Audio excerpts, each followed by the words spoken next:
Hello student, magic classes में आपका स्वागत है। तो आज हम लोग पढ़ेंगे संख्या पद्धति के बारे में। संख्या पद्धति के बारे में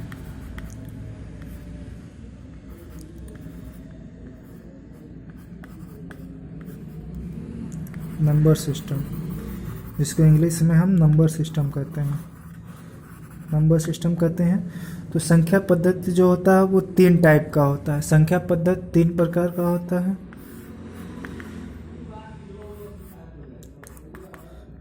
तीन पद्धति में हम लोग जिस तरीके से लिखते पढ़ते हैं उसको मुख्यतः हम लोग तीन पद्धति में लिखते पढ़ते हैं।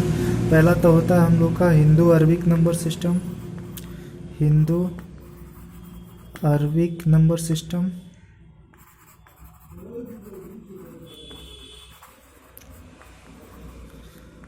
दूसरा हम लोग पढ़ते हैं इंटरनेशनल नंबर सिस्टम।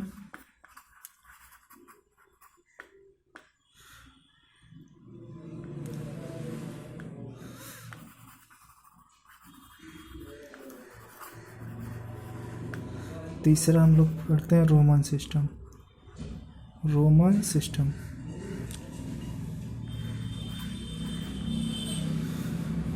पहला होता है हम लोग का हिंदू अरबिक नंबर सिस्टम। इसको हम लोग भारतीय गणना प्रणाली भी कहते हैं। इसको हम लोग भारतीय गणना प्रणाली भी कहते हैं। ठीक है। इसको हम लोग कहते हैं अंतर्राष्ट्रीय गणना प्रणाली।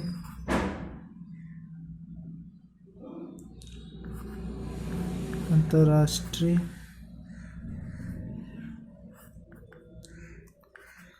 गणना प्रणाली होता है ये। और होता है रोमन प्रणाली। ये होता है रोमन प्रणाली। एक होता है रोमन प्रणाली। रोमन प्रणाली। ओके, ये होता है रोमन प्रणाली।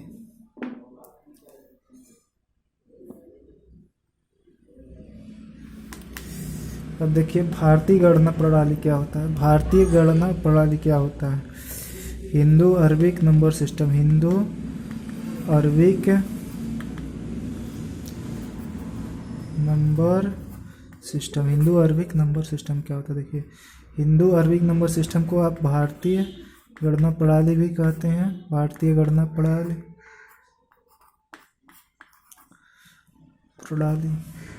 ठीक है, भारतीय गणना प्रणाली होता है ये। भारतीय गणना प्रणाली क्या होता है। भारतीय गणना प्रणाली हम लोग का जो इस तरह से एक चार्ट बनाते हैं, इसमें भारतीय तरीके से किसी संख्या को पढ़ना।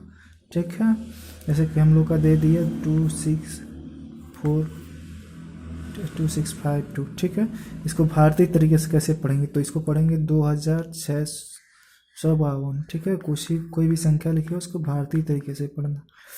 तो 7352 ये लिखा है 7552।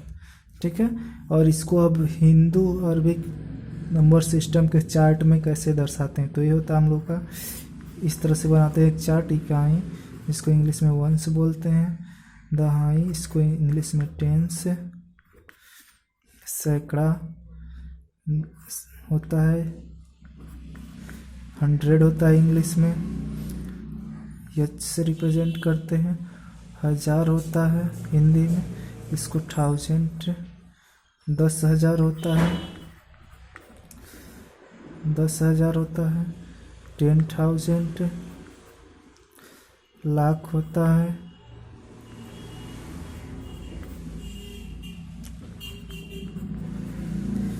और 10 लाख होता है।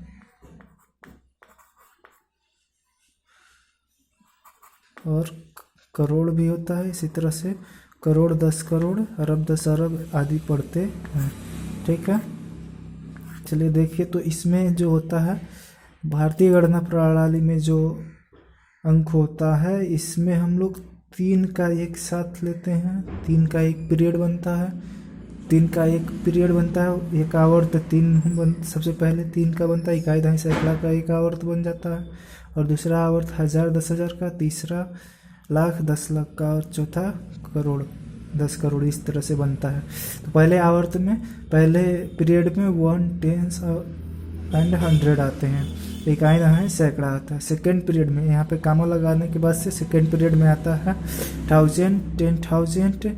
थर्ड पीरियड में आता है लाख, 10 लाख, करोड़, 3 करोड़। ठीक है, तो ये हो गया भारतीय गणना प्रणाली। इसमें अगर जो हम लोग को अब इसी नंबर को लिखना है तो इकाई की जगह पे 2, दहाई की जगह पे 5, सैकड़ा की जगह पे 5 और हजार की जगह पे 7। ये लिखे 7552, ये लिखा है 7552, 7552। ये लिखा हुआ है 7552। ओके, चलिए इसी तरह से और भी ये लिखा हुआ है 2652, 2652। ओके, अब तीसरा जैसे देखते हैं, ऐसे कोई और भी संख्या हो, इसे 4,42,796 ऐसे लिखा हो तो इसको क्या 4 लाख है, इसे 4 लाख पढ़े। यहाँ पे पहले आवर्त के बाद से फर्स्ट पीरियड के बाद से एक कामा लगता है, उसके बाद से सेकेंड पीरियड 42,000 के सामने लिखा है, इसलिए 42,000। ये 4 लाख के सामने लिखा है 4 लाख। ठीक है, ठीक है। चलिए नेक्स्ट हम लोग का है, नेक्स्ट में है हम लोग का international number system. International number system, देखिए इंटरनेशनल नंबर सिस्टम जो होता है इसमें हम लोग वो पढ़ते हैं मिलियन, 10 मिलियन, बिलियन, 10 मिलियन। ठीक है, इंटरनेशनल नंबर सिस्टम जो होता है इसको हम लोग अंतर्राष्ट्रीय गणना प्रणाली भी कहते हैं। ठीक है, इसको हम लोग अंतर्राष्ट्रीय गणना प्रणाली भी कहते हैं, अंतर्राष्ट्रीय गणना प्रणाली। इसमें देखिए क्या होता है अंतर्राष्ट्रीय गणना प्रणाली में, इसमें होता है हम लोग वंस होता है, फिर टेंस होता है, 100 होता है, 1000 होता है, 10,000 होता है, 100,000 होता है, फिर मिलियन होता है, 10 मिलियन होता है, 100 मिलियन होता है, और उसके बाद से बिलियन होता है, 10 बिलियन होता है और 100 बिलियन होता है। जैसे लिखा हुआ है 5 मिलियन 525 मिलियन 625,252। ठीक है, कह रहा कोई एक संख्या लिखा होगा, कितना लिखा है इसको पढ़ने के लिए हमें ऐसे ही, इसमें 3 के बाद से एक पीरियड आता है, 3 के बाद से एक आवर्त आता है। तो इसमें 1, 10, 100 पहले पीरियड में होता है, 1000, 10,000, 100,000 दूसरे पीरियड में होता है, तीसरे में मिलियन, 10 मिलियन और 100 मिलियन होता है। पहले आवर्त में 1, 10, 100 होता है, दूसरे आवर्त में 1000, 10,000 और 100,000 होता है, तीसरे आवर्त में मिलियन, 10 मिलियन, 100 मिलियन होता है, और फिर उसके बाद से चौथे आवर्त में बिलियन, 10 बिलियन, 100 बिलियन। ऐसे यहाँ देखिए एक संख्या लिखा हुआ है, इसको इस तरह से पढ़ेंगे 525 मिलियन 625,252, 525 मिलियन 625,225। ओके, देखिए अब आगे होता है हम लोग का Roman number system. Roman system क्या होता है? रोमन सिस्टम में हम लोग जो एक से कुछ विशेष लेटर जो है ABCD में जो यूज़ किया जाता है, जैसे I जो होता है इसका रिप्रेजेंट करता है 1। ठीक है, V जो होता है ये रिप्रेजेंट करता है 5 को, X जो होता है वो रिप्रेजेंट करता है 10 को, L जो होता है ये रिप्रेजेंट करता है 15 को, C जो होता है ये रिप्रेजेंट करता है 100 को, D जो होता है ये रिप्रेजेंट करता है 500 को, और M जो होता है ये रिप्रेजेंट करता है 1000 को। ओके, चलिए तो रोमन सिस्टम में बहुत ही आसान होता है, लेकिन थोड़ा सा ध्यान देने की बात यह है कि कुछ रूल होते हैं इसके, जैसे कि अगर जो हम लोग किसी भी संख्या के दाएं तरफ अगर जो कोई छोटी संख्या लिखते हैं किसी बड़ी संख्या पे, तो उसमें से एक घट जाता है। जैसे यहाँ पे 5 है, ये 5 है, v इक्वल टू 5। अगर जो यहाँ पे इधर लिख देते हैं कोई संख्या दाहिने तरफ, तो क्या हो जाता है, i लिखें छोटी 1 है, तो इसमें से क्या हो गया, ये 5 में से इसका मतलब एक घट गया, इसके बराबर 4 आ गया। क्या रूल है कि अगर जो हम लोग किसी भी संख्या के इस तरफ, ये कौन सा है, लेफ्ट साइड में अगर जो कोई स्मॉल नंबर रखते हैं, किसी भी